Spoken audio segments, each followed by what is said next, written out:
life as tests, we ought to face by faith and allegiance to Him. We should seize the opportunity to stay close to Him.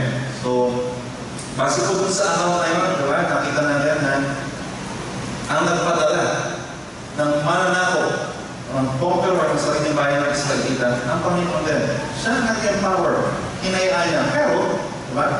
Pero kung ba, kahit na nangyayari yun, ano bang gusto ng Panginoon? Gusto niya mas kumapit tayo sa Kanya. At yun yung gusto niya nangyari sa Israel. At yun po yung naging resulta. Ano po yung sabi sa second? Next slide, please. Next slide. Ang sabi niyo second. Even when her failure has darkened a life, God is merciful to hear a sincere cry for rescue out of the human mess. Sabi kanina, di ba? Nanalangin ang mga tao. Nanalangin ang mga Israelita. Lord, palayain mo dito. It is better to look at Him, to look to Him, than continue in the defeated existence. Hindi po sila nagsawa. Hindi sila nawala ng pag-asa. Habang nandoon ang mga kaaway, habang nandoon ang mananako, manalangin po sila. And the Lord answered them. Kaya po yung third, sabi doon, God and His compassion is able to answer our prayer by providing deliverance in a crisis. So, ito po yung interplay. Ito yung mga nangyari sa storya na kung titingnan niyo po, ang Book of Judges, particularly ang mga susunod na chapters, ito pong cycle na to, kinalaya ng Panginoon. After a while, namatay yung judge, nagkasala naman, pulong ng masasalanan. Nahirapan, nanalangin, pinakinggan ng Panginoon, at finally, dineliver ulit. Kaya po sabi kanina, nakakalungkot ang Book of Judges sa dulo. Pag nakakita po kayo sa dulo, hindi mo natapos na happy ending. Kasi, ganun din. Yung cycle, ulit-ulit lang. Kung titingnan po natin, at we will internalize this, hindi po ba ang bawat isa sa atin, pwede natin sabihin na parang mga Israelita din, na meron po tayo mga pagkakamali. Pag minsan na, parang paulit-ulit na lang. Bakit po parang hindi na ako makalakas sa ganitong suliranin? Bakit po itong temptation ito? Alagin na lang ako dito na nagawa. Diba? So, kaya po mahalaga na maunawaan natin at matutunan natin ng leksyon, makakuha tayo ng leksyon sa buhay ng mga huwes o judges na ito. So, tuloy po natin yung story. Sabi po dito, before we go to that PowerPoint, tuloy po yung story. Pagdating po dun sa 15, sabayan niyo po ko ng basa if you have your Bibles with you. Ito po ay NIV version.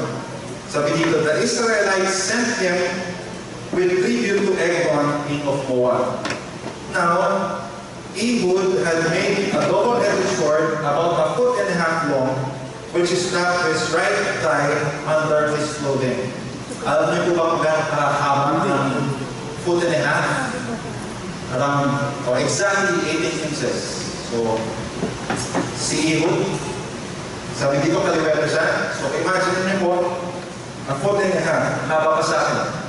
Siguro si Ehud din nasa 6'2", 6'3".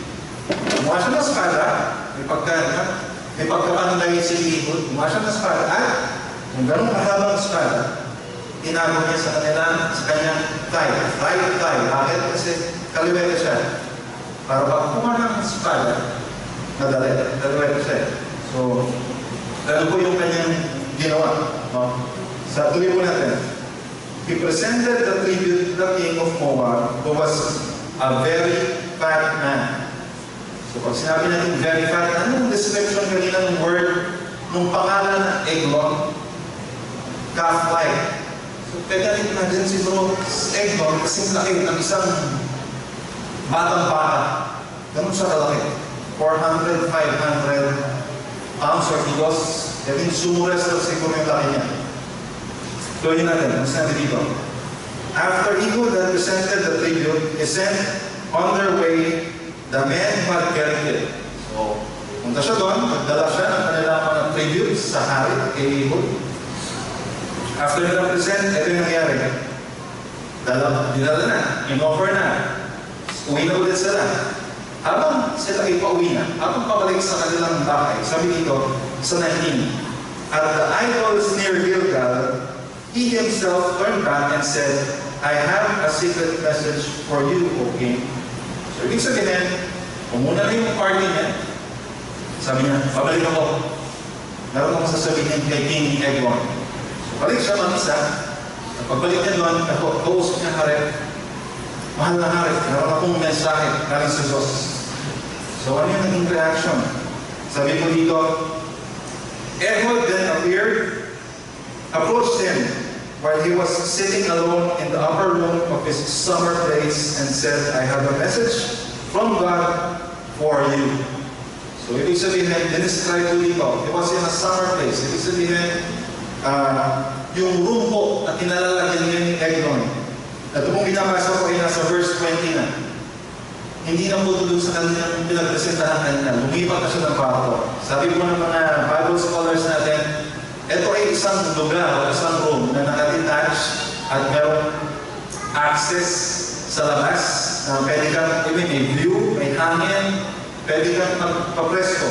Kung gusto mo mag-siesta, dito ka tutulog, dito ka tutulog, dito ka mamamahinga. So doon daw dinala, doon pumunta si Ehud, kung kausap niya si Eglon. As the king rose from his seat, eto na po yun, Ehud reached with his left hand, drew the sword, kaliwete, di ba? Drew the sword from his right thigh and plunged it into the king's belly. Imagine it, sabi natin kanina, mataba, di ba? Yung sword, ganito mahaba. 22, sabi dito, even the handle sank in after the blade. So, ibig sabihin, buong buo, 18 inches long, ganun kalaki, tagusan.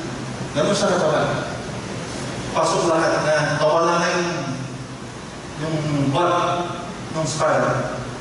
Sabi dito, Ehud did not pull the sword out and the fat closed over it. So, sa sobrang taba, parang nilaan mo ng buong buo. Diba? Nilaan mo ng buong buo yung kanyang... Kayo po ba yung nagkabulan na? Kaganahan kayo kumain. Habang pinag-usapan natin dito. Medyo graphic po talaga siya, graphic. Sabi po dito, sa The Living Bible, ang translation po dito, the hilt of the dagger disappeared beneath the flesh and the fat closed over it as the entrails oozed out. Entrails, ibig sabihin yung mga lamang loob. Dito ka. Diba? Pagsaksak, lumabas, sumabot. Pero yung spada, nandun. Then Ehud went out to the porch. He shut the doors of the upper room behind him and locked them. So, tumigil po muna tayo doon sa part ng story niya. Nagplano at na-execute. Hanggang sa puntong yun, ito yung ginawa ni Ehud. Kung titingnan po natin, yung first segment pa lamang ng story ito, ano po yung pwede natin mapulot na aral? As we check your handouts, isa po, first point, sabi dito, let us be prayerful and persevere. Tingin ko sa handout ko parang merong correction. Kung hindi po sa kaya dito, you can write it down as this. Let us persevere in prayer. Tingin ko po yung nakalagay sa inyong handout. So pareho na kami nun. Be prayerful, ibig sabihin panalangin. Nakita ba natin yun sa istorya? Yes. Bakit? Kasi sabi natin kanina, 18 long years. Hindi po ito agad-agaran. Yung mga Israelita malamang yung iba nakamatayan na. Pero nanalangin sila. Naka-experience sila ng hardship. Pero hindi mo agad tumugon ng Panginoon. Hindi agad sila sinugot. It took them 18 years. At sa palagay ko po, yun din yung panahon kung saan nagkaroon na-train, na-hone yung skills ni Eglon. Doon na-build ang kanyang confidence, yung kanyang character. Pero ganun katagal. Kaya po yung next character or trait that we need to learn from this is the word persevere. Ano po yung ibig sabihin nito? Meaning, continue in a course of action even in the face of difficulty or with little or no prospect of success. Sabihin, nagpatuloy, hindi po nagpina ang loob. nagtuloy-tuloy. Ano yung synonyms niya? So, check niyo po, ang synonyms ng word na persevere. Persist, continue, carry on, go on, keep on going, struggle on, be determined, keep at it, press on, press ahead, take no for an answer. Pagkas-cover na natin, di ba? Stand fast, stand firm, hold on. Ano pong sinasabi nila dito? Sinasabi ng Biblia. Pinakita ko dito yung pinakita ko dito yung pagiging resolve ng mga tao nito. Sila ay nagtiwala, nanalangin, at nagpatuloy. Hindi sila tumigil hanggang hindi po natakamit yung victory o kalayaan nila. Kung tatanungin po tayo na next time, if we're gonna reflect upon this, ang tanong po sa atin, una, what have we been praying for? Ano po yung ating mga pinapanalangin? Meron ba tayong ipinalangin ng more than 18 months? 2 years? 18 years? 20 years? So, tingin ko po bawat sa atin meron tayong prayer na paulit-ulit natin idinadalangin sa Panginoon. Marahil yung prayer na yun, hindi pa sinasagot. O hindi pa sinasagot ng yes. Kasi dati baka may sagot na pero no. Or wait. Pero check po natin. When we pray, what do we pray for? And do we persevere in prayer? Tayo po ba ay nagpapatuloy o once we get a no, or later, tayo po ay napaghinaan ng loob and Lord, sige na. Ayaw ba na? No ba na? Ano ba? What struggle or struggles do I face whenever I pray? Ito po ay katotohanan. Siguro isa sa mga pinakamahirap na struggle, huwag makatulog. Diba? Kung tayo ay nag-pray lang ng tuwing bago matulog, malamang naman, isang struggle na. Hindi ka pa makakapag-amen. Ang amen mo, the next morning na amen. So, ito po yung mga bagay that we can reflect upon.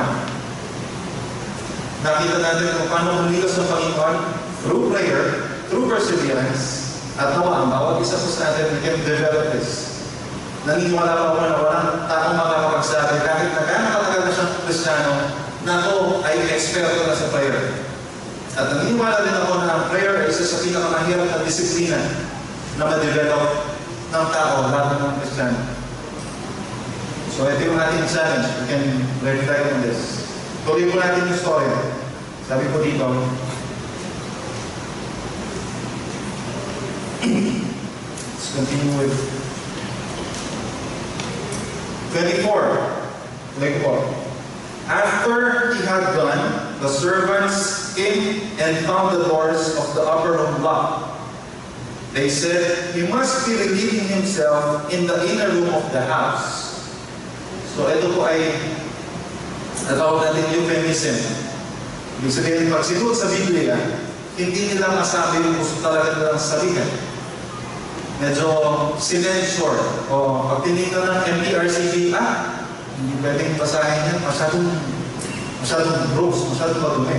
Pero pag tinignan po natin, sa Living Bible at sa The Message, ganito po ang kanilang pagkakasalin. Sabi dito, Living Bible, when the king's servants returned and saw that the doors were locked, they waited, thinking that perhaps he was using the bathroom. Sabihin, he's doing his business. That's not CR. So the Message, ano po sabi dito? When the servants came, they saw with surprise that the doors of the rooftop were locked. They said, he's probably relieving himself in the restroom. So, ibig sabihin, yung mga guards, mga bantay, pagpunta nila doon, oops, nakapala. Siguro si boss, si King, pag malamang kinain, o sinama ng san, nasa CR. So, yun po yung, ganun yung story. Imagine niyo po, di ba? Ganun kaganda ang pagkakasulat ng ating Bible. Or kung ito man ay oral tradition, imagine niyo, kung ito ay kinikwento o nilalarawan. Ang mga unang nagsishare nito, diba? Kung gawin natin ating imagination, napaka-powerful ng image na ginagamit niya. Nakakatuwa, nakakatawa, diba? Nakaka-excite, nakakadiri, to some extent. Ito po yung gustong picture na ipakita sa atin. So tuloy mo natin. Sabi po dun sa 25, they waited to the point of embarrassment. Sobrang tagal. But when he did not open the doors of the room, they took a key and unlocked them. There they saw their Lord fallen to the floor, dead. Patay si King. So tuloy po natin. While they waited, Ehud got away. He passed by the idols and escaped to Seirah. Kaya po natin ulit yung story. Next slide, please. So, kung babalikan po natin yung mga events na nangyari, ano po naman, pwede pa natin makuha mo lesson kung aral. So, next is, let us be productive and proactive. Kung titingnan po natin yung word na productive, ibig sabihin, kung nandun po tayo sa sitwasyon, katulad ng sitwasyon ni Ehud, ano po yung makipapansin natin kanina? Sinabi sa simula sa verses 12 hanggang 15, siya ay kaliwete. Kaliwete. Bakit po ganun ka-importante? Bakit ganun? Kailangan pang i-describe ng writer natin na si Ehud ay kaliwete. Nabanggit po natin kanina yung Benjamin. Ito ay sons of the right hand. Ibig sabihin, kanan. Meron pong sinasabi ng mga Bible scholars na sila ay right-handed or attributed sa kanila yung pagiging sa kanan. Kasi, pag sinek daw natin yung geography, andun sila sa kanan. Referring to the, kung ang araw ay nandito, at ito yung point of reference mo, yung lugar kung nasan sila ay nandoon sa kanan. Pero meron pong iba nagsasabi na yung pagkakaroon ng right hand, it is a symbol of power and might. Na madami sa atin, kanan, ang dominant hand ay kanan, pero itong isa, kaliwete. Pinapakita daw nun, sabi ko rin mga scholars, pinapakita nun ang kahinaan. We can describe Ehud as a person na merong disability, merong defect, hindi siya perfectong tao, hindi siya ganun kagaling, at sabihin siguro hindi siya ganun ka-mighty, hindi siya ganun ka-skillful in using his hands, particularly the right, kaya kaliwete siya, pero siyang handicap. Kaya doon po natin makikita, yun yung significance. Kung titingnan po natin sa ganung perspektibo, ibig sabihin, galing sa mga grupo kung saan majority ay kanan o right-handers, pinili, kinuha ng Panginoon ng isang kaliwete. Isang mahina, hindi ganun kalakas. At hindi ko nakakapagtaka na gawin yung gawin niya. Bakit? Kung sasagot natin ibang Bible characters natin, we can look at examples kung saan gumamit ng Panginoon ng mga tao with their weaknesses. Siguro, number one example, si Moses. Pwede natin sabihin, Israel gaman, educated, matipuno, malakas, pero ulol. Diba? Ulol. Is others. Pero, siya po yung ginamit na mouthpiece. Siya yung ginamit na tagapagsalita. Although, with the help of his brother Aaron. Kung sa-check po natin, madaming tao sa Bible na through their weaknesses, yung po yung ginamit ng Panginoon. We have Matthew, tax collector, then a sinner, diba? Taksil sa sariling bayan, pero naging disipulo ng Panginoon. At ganun po yung gusto niyang mangyari. Kaya, he used Ehud. Pangalawa, sa second word, proactive. Ano po yung ibig sabihin nito? Proactive means creating or controlling a situation by causing something to happen rather than responding to it after it has happened. So, ang kanyang mga synonyms o same meaning: to take charge, energetic, driven, motivated. Kung titignan natin yung story ni Ehud, hindi po siya kontento na, sige, Every year na lang o every time na mag-harvest ng crops, pupunta na lang kami kay King, kay Harry. Pupunta lang kami, mag-offer na lang kami, mag-offer. Maghihintay na lang kami hanggang sa mamatay siya. O maghihintay na lang kami, hindi magsasakot sa amin, baka malibarin kami. Or maghihintay na lang kami na kilalan o patayin sila ng Panginoon o padala ng disaster ng Panginoon para wala sa lahat. No. You didn't do that. Kahit po siya meron siya sabi natin handicap or disability, He used those things actively. He chose to do that. Paano lang nakikita, he fashioned a sword for himself. Ibig sabihin, gumawa siya ng skate. Diba? At strategically nilagay niya sa isang lugar kung saan hindi makikita. Kahit kapag siya, hindi ka rin makapagkap. Ito po yung mga devices that he used in order to take hold dun sa inuto sa kanya o kailangan niyang gawin. So yun yung makikita natin yung part. Hindi siya na-dress na, okay, ito na lang, okay po. 18 years. Gato naman po kayo. Okay naman kami. Eh, ano kung magbigay kami ng tribute taon-taon? Diba? Okay na siguro yan. Parang, gato na ako, sinasabi naman na ako eh. Kinonver na kami. Wala namang mag-delivery sa amin. No. Hindi po siya tumigil nun. Diba? He had to be proactive. Actively, he chose to do it. Tuloy po natin ang story. Sabi po dito sa 26, verse 26. While they waited, they looked that away. They passed by the idols and escaped to Sarah. Sabi po sa 27, when he arrived there, he flew up from them in the hill country of Ephraim, and the Israelites went down with him from the hills, with him leading them. So, hindi lang niya pinatay si Eglon, bumalik siya sa kanyang mga troop na naghihintay, they're prepared. When he blew his horn, ibig sabihin, naghihintay sila ng signal niya. But they were optimistic na pag napatay itong king na to, hintayin yung signal ko, sabay-sabay natin susugudin ko. So, they came prepared. Tuloy mo natin. Sabi niya sa 28, follow me, he ordered, for the Lord has given Moab, your enemy, into your hands. So they followed him down, and taking possession of the fords of Jordan that led to Moab, they allowed no one to cross over.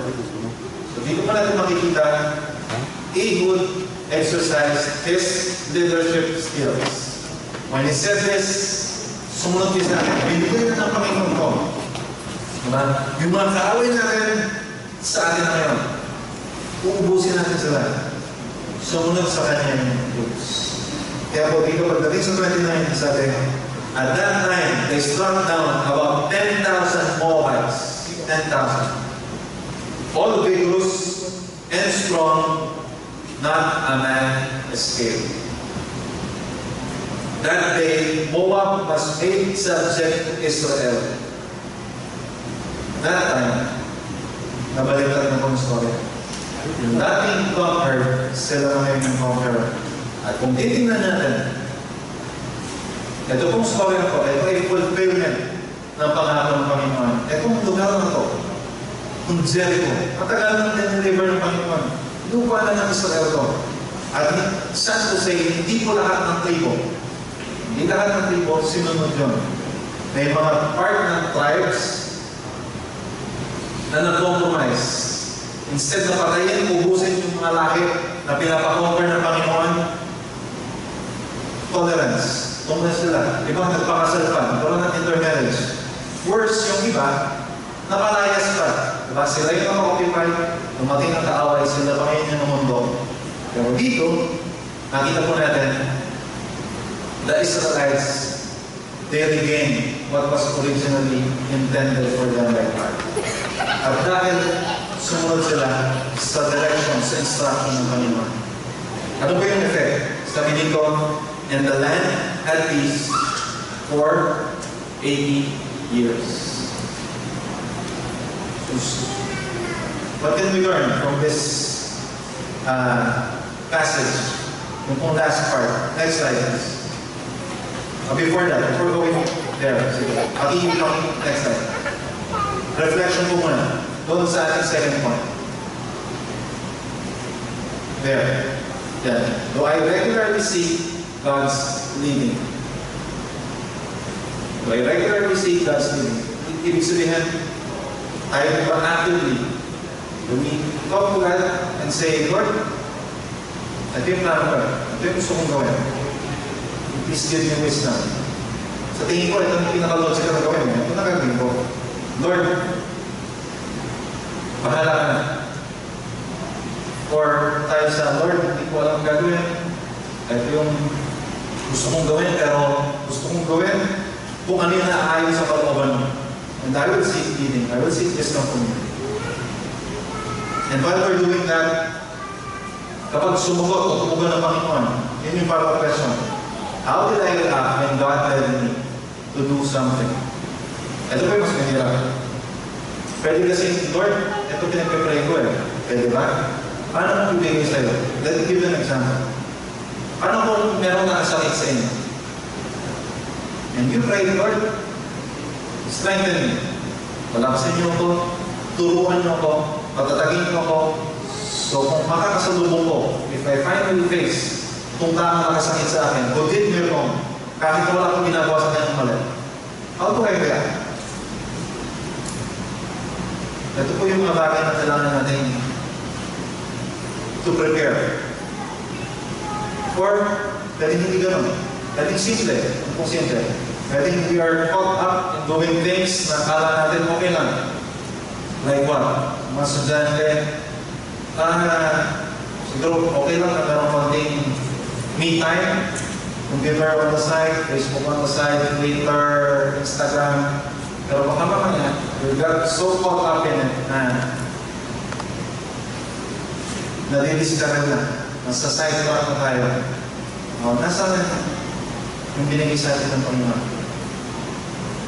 Or, we are just caught in a wrong relationship. Pwede tayong we're engaged in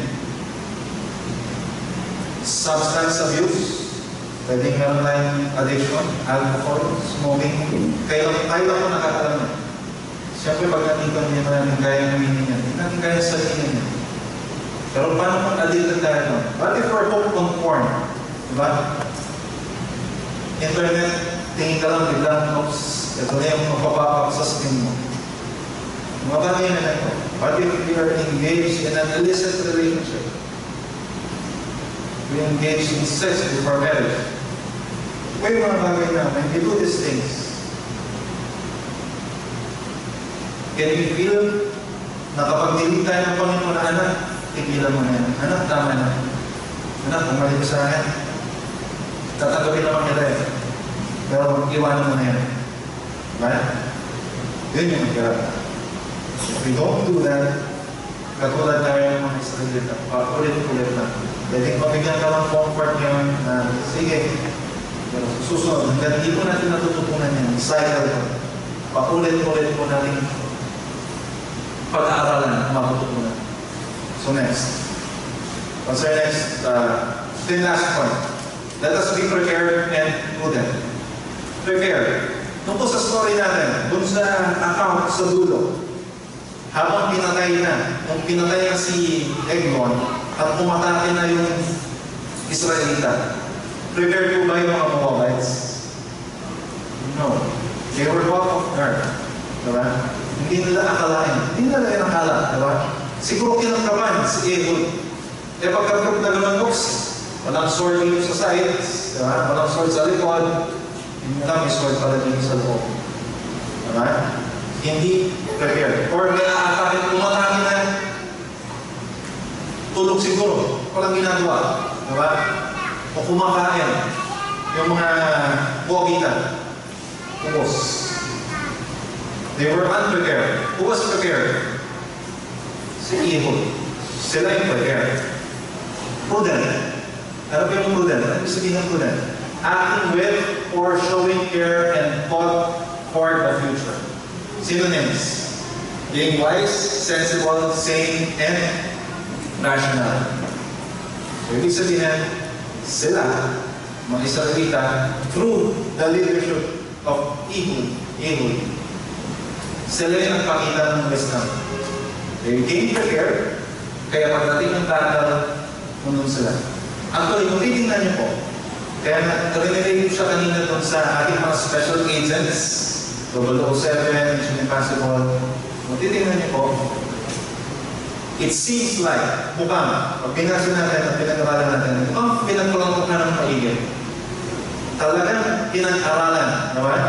Kung paano siya na-atake, kung paano niya mag-corner, kasi hindi naman niya kaya patayin yung away na face-to-face. Pag pinatay nila, paano matatapos yan? Diba? E di kinuyog ako. No. You waited for the right time. Diba? King, usap tayo one-on-one. May secret messages si Lord. Isasabihin sa'yo si God. So sige, ito tayo, one-on-one tayo. Anong laban ng King? Kahit siya ganun kalaki, yung kanyang mobility, flexibility, dexterity, hindi po niya kaya basta lumakan. Kaya, with one thrust of the sword, was. And, kung sa lugar na yun, sabi natin kanina, kung saan merong view, alam mo, may open windows, madaling makatakas sa Ehud. He came prepared. He did his homework. Hindi lang yun. Hindi lang yung kanyang escape route. Hindi kasi sila kontento na kapatay ang karento. Kailangan natin ibusin. Kailangan paalisin natin itong mga tao ito kasi hindi kanila to. Kasi binigay ko ng Panginoon sa atin. And they have a plan. Kaya pag-atake nila, but caught by surprise, caught off guard, talo. Ang mahirap po dito, kung sa-search natin, malaman, o madalas, yung hindi proven at hindi prepared tayo. Why? Madalas, as we are busy doing our everyday things, the everyday things that we do, hindi natin alam. Yung kaaway si Satan, nagpaplano. Every time nagpaplano. Kasi ganito, alam ko itong weakness nito. May pagkatsismosa ko eh. O kung si Brad, alam ko, may kayabangan kong taong ko eh. Diba? Bigyan ko lang ng konting, 30 seconds of pain, tingin ko, babalik ko ito. Or ito, kahinaan ito, medyo materialistic ko eh. Bigyan ko ng pera, tingin ko, tatalik ko sa pananampalataya. So, those things. And it's the truth. It's a reality. Satan knows us. Satan knows our ways. At kapag tayo po ay hindi prepared, we're not prudent, we're not careful, we can fall. We can be off guard. So, ano ba yung pwede natin reflection for this? Reflection. When am I most vulnerable in doing the wrong or foolish things? Nangyari yan doon sa guards ng Eglon. Nangyari yan doon sa guard ng Eglon. Diba? Hindi prepared. Kinabayaan na pumasok ang kaaway na hindi kinagkapan ng tama. Foolish. Diba? So saan po? Assess natin yung mga sarili natin. Kailan tayo? Kapag tayo ay mag-isa? Kapag tayo ay kasama ng bargada, ng kaklase, ng office mates, o bro, Friday ngayon. Parang, ganun pala kay Mrs. Tapos muna tayo sabihin mo ng overtime ka. Diba? Dalawang bote lang naman. Or sabihin mo nagsili ka. Or kapatid, kapag pinasok mo itong deal na ito, one time lang, hindi mo na kailangan magtrabaho. Okay ka na dito. Or, wala namang makakalam nito eh. Atin na ito. Basing party pa ka ni girlfriend, boyfriend. Next, ano yung follow-up? What can I do to avoid it? Ano yung kailangan natin? Ano yung kaya natin gawin? There are some things na kailangan natin magkatiwala sa Panginoon. Pero when it comes to temptation, Bible says, He always gives us a way out. Ano po tayong option? It cannot be too powerful na hindi natin kaya resist. Actually, it's not just resisting. When it comes, we run away. Hindi natin kaya pas ng labanan. We run away. So as we continue, next week po, meron tayong grouping. At base po dito sa mga tanong na ito, may we invite you to, siguro, si Brother Alan mag-lead to spread out according to your groups, kung wala pa pong groups. Pwede kayong pumili ng shares. At yung mga tanong dito, we can discuss para ma-process po natin at ma-share natin ang mas maayos, mas malalim. Or kung meron kayong insight, meron kayong experience, meron kayong gustong testimony na i-share pagtungkol sa mga bagay na ito, we can do it in our small groups. Sige po. Before that, may slide, last slide. Let me pray for you. Tayo po maraming Diyos.